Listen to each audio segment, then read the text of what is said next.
You ever open a front door and realize you're walking straight into a mess you never signed up for? Yeah, that's how it felt the day I moved into my Grandma Ray's old bungalow, except instead of the happy homecoming I'd pictured, what hit me was a mouthful of drywall dust and this weird creeping dread. I just worked my second to last shift at the auto shop when this lawyer with hair like a frozen soft serve called telling me Grandma left the house to me free and clear, didn't even have to fight the family for it, nobody else wanted it, said it was too dated, too far from anything, but I wanted it because every memory I care about smelled like cinnamon bread and honeysuckle vines curling around that porch rail. So I packed my life, hitched up a trailer and rolled in just after sunrise, feeling like maybe, just maybe, life was about to get a little easier for once. But the first person I met wasn't a neighbor handing over a pie, it was a woman in a blinding pink visor striding toward me waving a clipboard like she was about to start roll call at a prison camp. She blocked the porch, planted herself right there and went,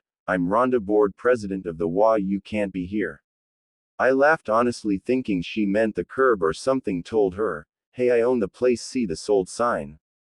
Didn't want to say inherit to a stranger, but she didn't blink, just said property was declared abandoned, there's an eviction recorded. I had to spell it out, my grandmother passed away, I'm her only heir, it's all legal, probate's done. She just tapped her clipboard and fired back, "You need board approval before you take up residence or you're trespassing under our bylaws." Only sound was the ceases in my truck idling, even my rescue mutt Juniper whimpered, picking up the vibe. I lifted my stack of certified documents. "Will court order deed transfer," told her, "these outweigh your bylaws." Polite but dead serious. Kendra, my lawyer friend, prepped me for this moment. Rhonda's nostrils flared, she spun on her spotless sneakers, and I thought, well, that's the end of that. Spoiler alert, it was not the end. 30 minutes later, 2 arms deep in boxes, I hear sirens loud enough to rattle the windows. I step outside and here comes a police cruiser, lights spinning, siren off now, but still it's like a bullhorn in a chapel. There's Rhonda waving the officer over, yelling, "He broke in, he's occupying illegally. Our last owner was forcibly removed." The cop, looking more like a guy you'd see at the county fair than in an interrogation room, strolls up the porch. "Possible unlawful entry." I hand him my folder, 1 page at a time so he doesn't feel ambushed. "Deed probate." "Will he?" Looks at Rhonda. "Do you have proof of an active eviction order?" She just flaps her clipboard, says they recorded a lien for unpaid dues. "A lien isn't an eviction," I say like Kendra drilled into me. "It's been paid." I point at the release. The officer's eyebrows shoot up. "Looks like he's good, ma'am." He turns to me a little sheepish. "Mind if I look around?" I let him in. "No busted locks, nothing out of place, just lemon polish and dust." He nods, says it's a civil matter, and walks Rhonda down the steps. I think that's it. It's not by sundown. Every box is inside and I'm hunting for the coffee maker when there's a pounding at the door, a real pounding, not a neighborly knock. Through the peephole I spot 3 of them, Rhonda, a mountain and a polo Trent, and a petite woman with a purse that could pay off my student loans. Melody, all of them rocking teal lanyards with an acorn logo. I open the door a crack. Rhonda launches in, "We're fining you $200 a day for unauthorized occupancy." I blink. "Didn't we clear this up with the police?" She snaps, "That officer doesn't interpret covenants. Section 8, paragraph 12. You didn't submit an occupancy application. That's $500 more." I'm like, "Wait, $700 total?" "Nope. Per day." Trent rumbles. I say, "Look, I'll follow valid rules, but I'm not paying maid UP fines, deliver notices, and writing certified mail." Melody wrinkles her nose at certified. Like I said, mold. "They promise their counsel will review." I promise to tell my attorney Kendra, who's really just my friend with a mean email game. They leave and I double lock everything. That night, 2 o'clock a.m.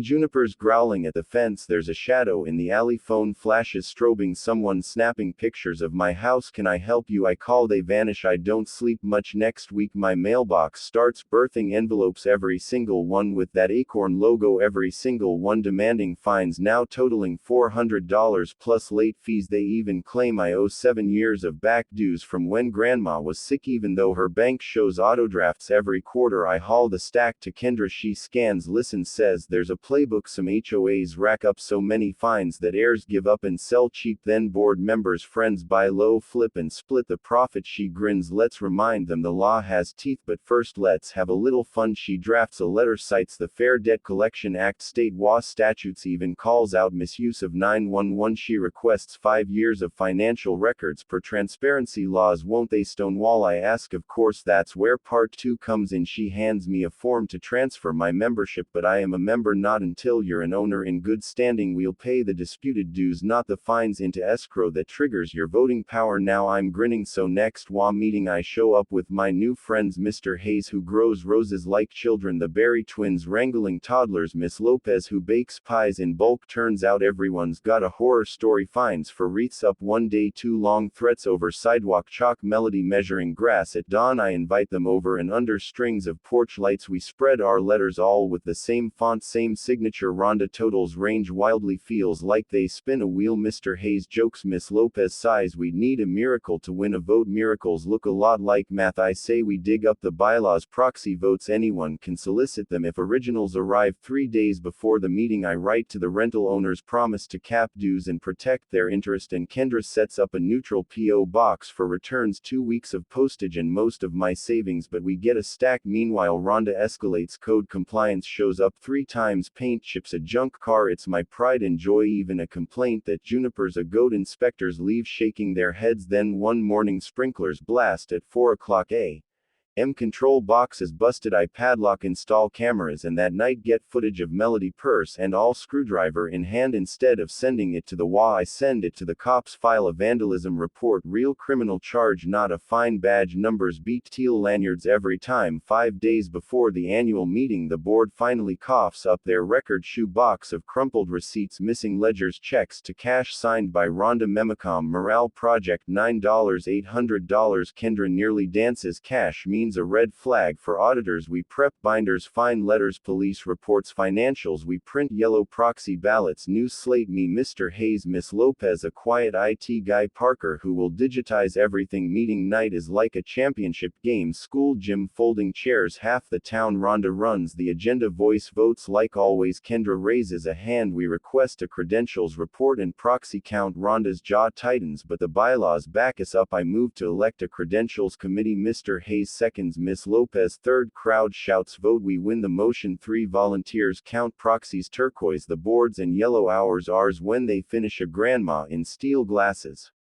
reads 18 valid proxies for the board 42 for us plus 31 members present some proxies are invalid no signatures wrong dates ours notarized and bulletproof Rhonda Pale's secret ballot hours slate wins 70-19 at 9:42 p.m. I become president Trent storms out Melody follows Rhonda just stares at the acorn centerpiece my first motion suspend all pending fines authorize and audit the gym erupts but you know the story is not over when the applause dies next morning Trent dumps a mountain of gravel in my driveway maintenance delivery $1 $200 do I film him call the cops Parker's cameras catch the dump truck's plate registered to Trent's landscaping firm he pays $900 to shovel it all back and gets a citation marigolds look rough but they survive audit week the firm uncovers $87,000 misappropriated over 4 years checks to Sunshine Consulting Melody's P.O. box receipts for hospitality suites code for Rhonda's bakery runs Kendra's public records request uncovers an email Rhonda promised 6 lots including mine to a developer for $35,000 once title clouds were cleared that's why she wanted us gone special meeting standing room only we present the audit show the missing funds developer emails even the bogus 911 fine yes the city billed the HOA for $25 for Rhonda's little emergency stunt motion passes to sue for restitution refer evidence for criminal charges and lien properties if necessary Melody yells, you can't lien my house Miss Lopez deadpans you signed every check dear. Meeting adjourned 2 days later sheriff's deputy serves Rhonda a lawsuit and restraining order she moves out that afternoon Melody gets a vandalism charge Trent's business gets flagged for unpaid taxes and a dead contractor's license karma is not subtle turns out the sweetest revenge wasn't money it was watching the neighborhood come alive Parker builds an HOA website real-time budgets event calendars complaint portal 40 people show up for the first work party we repaint the pool deck fix swings mulch flower beds that night sitting on the porch swing with Leah a childhood friend we watch kids play and ceases sing she says, you turned this place around. I say, nah we did. The developer comes back, of course, tries to rezone land by the creek. We organize data, photos, traffic studies. Fire marshal reports 30 of us in matching shirts at the zoning hearing. We keep it factual. The commission votes, motion fails 6-1. Leah jokes, ever thought about city council? I laugh, but she's serious. By spring I'm running and somehow I win. 2 years after Rhonda's 911 stunt, the police chief takes me on a ride along past my house. Dogwood blooming, porch swing creaking. He asks, what changed everything? I tell him 2 proxies and neighbors who stopped being quiet. That's the lesson. So what do you think? Was it about the rules, the money, or something else entirely? Drop your take below. Let's hear your story of justice or chaos in the neighborhood.